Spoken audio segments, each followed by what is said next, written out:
typically we do unboxings and reviews, bite-sized reviews, and no buy, low buy, pan challenges, things like that. So if you are interested in anything like that, then I hope you will subscribe, ring the bell for notifications, and if you like this video, I hope you will click like, as it does help all channels and the algorithm when they were liked. This is, as you can tell from the title, my Ipsy February 2020 Glam Bag Plus. I did actually unsubscribe for quite some time. I think 5 months I unsubscribed, and I did just recently resubscribe. I find that for some reason when I unsubscribe, as things get boring or too consistent or too much of the same thing, or honestly just too much product, and then I take a break and resubscribe later, I do find that I enjoy it better. I tend to get products I like more, and I'm not sure if it's like an evolving taste that I'm changing, or if it's because it is from unsubscribing and resubscribing, it kind of restarts the clock or something. I'm not sure. So I resubscribed for February. Is the first month I've received it again in 4 or 5 months, and I was so excited when I saw the spoilers for my box. I thought they looked fantastic. I was super excited about some of the particular products that I was receiving, and it was just honestly an excitement for me. I thought like really great.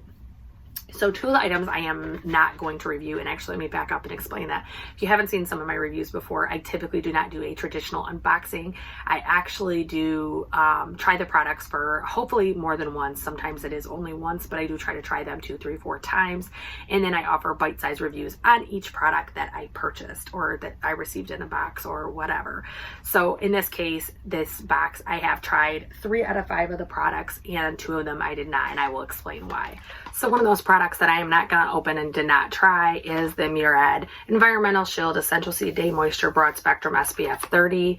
I actually have tried this cleanser. I absolutely love it. It worked fantastic. My skin was just beautiful with it. However, I do have other moisturizers open. In fact, right now I am using the Glam Recipe Watermelon Juice one. I actually love that one. I'm usually not one to use the same one every night, but I have been using that. So I did not open this, but I don't have any issues that I think it wouldn't be great. I actually love that line.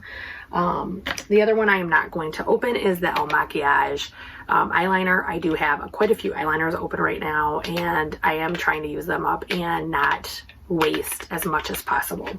So one that I used but did not use a few times, I only used it once, is the Poe by Dr. Botanicals. This is the Pomegranate Superfood Regenerating Sleeping Mask. So it does look like this, and it is just a normal tube. This is a cream. It's very similar to Laneige, except for it sinks in a little bit better in my opinion, and it's a cream versus kind of a runnier lotion feel.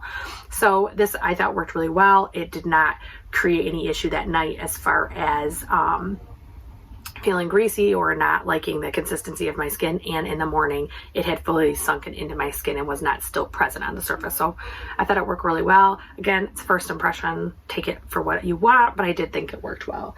So one that I received in the box that I was super excited about, I've probably been wanting this probably since the day it came out. I love the way it looked on people. I love the application I saw in videos. I just kept hearing positive things about it. So I am talking about the Wander New Illusion Liquid Foundation. So one of the reasons I have not bought this yet is because I could not figure out the undertones in this foundation, nor could I honestly really figure out the shading. So I did receive the shade Fair, and it is just, other than the doe foot, I can't stand doe foots on foundations, but it is just a really pretty, like, glowy foundation. It looks, I mean, I don't know if you can see how runny it is. It's like running in the tube.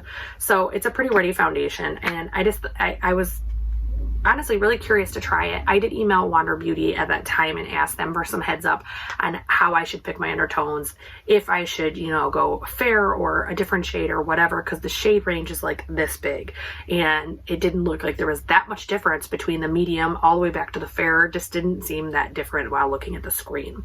So the response honestly was just left a little bit to be desired. They didn't really want to point me in a direction, and it was just kind of like, well, that's our shade range, here we go. And I couldn't spring for $40 not knowing where I should be at. So when I did see this in my, you know, spoilers that we get with Ipsy, I was super excited. So I did try this 3 times this week, and honestly, I'm in love with it.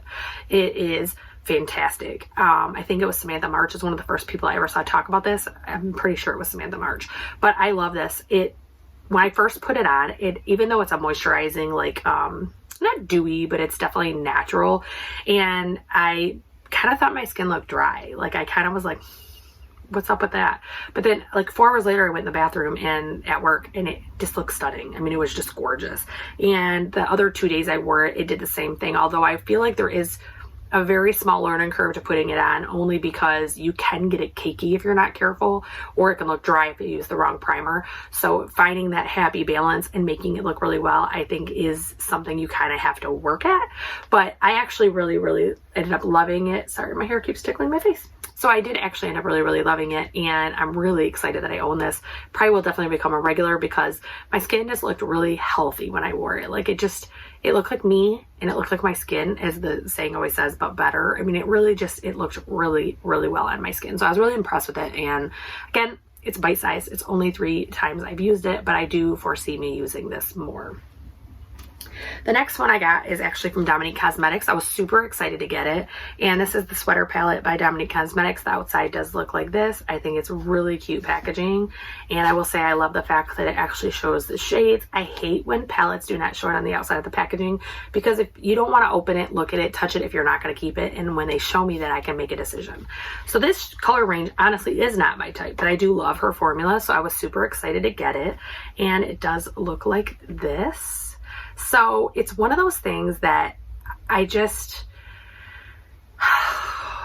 hate giving negative reviews when I love a brand. It's something that just aggravates me. So today, just for comparison's sake, today I am wearing the Celestial Storm palette. This palette, and I'll just show you the inside really quick, is just a stunning palette. It is looks-wise, the shimmers, the color tones. I mean, it is just absolutely stunning. So I am wearing that on my eyes today. I am wearing these kind of like burnt sienna type shades on the outside with the teals and the shimmer blue on the inside.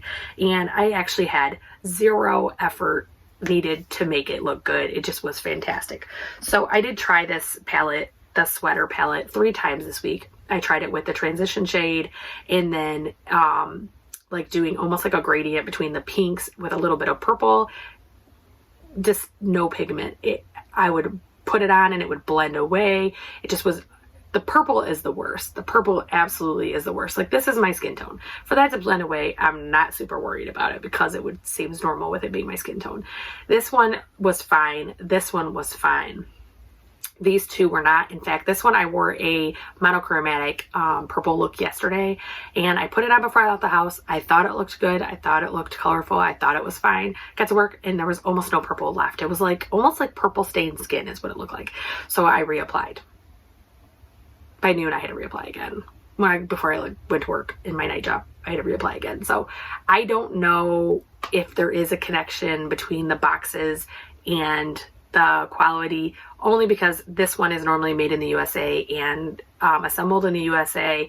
This in particular, the sweater palette, is made in the USA and then assembled in the Dominican Republic. So I don't know if this whole BoxyCharm drama is tipping us off to something, or if it's a coincidence and this just isn't a super, desired palette for those reasons. I do know that this is no longer available on her website. I thought it was a limited edition, but it seemed like it was gone really fast. So I don't know if there was something found in that regard. So that is my Ipsy Glam Bag Plus for February 2020. Overall, I am super excited with mine. I mean, I'm disappointed about the palette, obviously. I mean, especially since I love the brand. But other than that, I thought it was a great box. Honestly, I thought I received high-end products. I received products I had been wanting. I received products that I haven't tried yet, but I look forward to trying. And then also, I will never turn down a sleeping mask. So if you enjoy these videos, I hope that you will click like. I hope that you will subscribe and ring the bell for notifications. I do upload once a week right now. I am hoping to move back to twice a week, but with 2 jobs. Not always easy. And I hope that you'll come back more as we get more into these reviews. I do plan on starting a kind of a eyeshadow bite-size review line or series, only because I do own quite a few eyeshadow palettes, both current and prior, and I think it would be nice to see some of the comparisons. I might even start doing them kind of by brand, like, hey, these are the reviews of my ColourPop, or these are the reviews of Dominique Cosmetics or Jeffree Star or whatever. So I hope that I see you again soon, and I hope that you have a great night.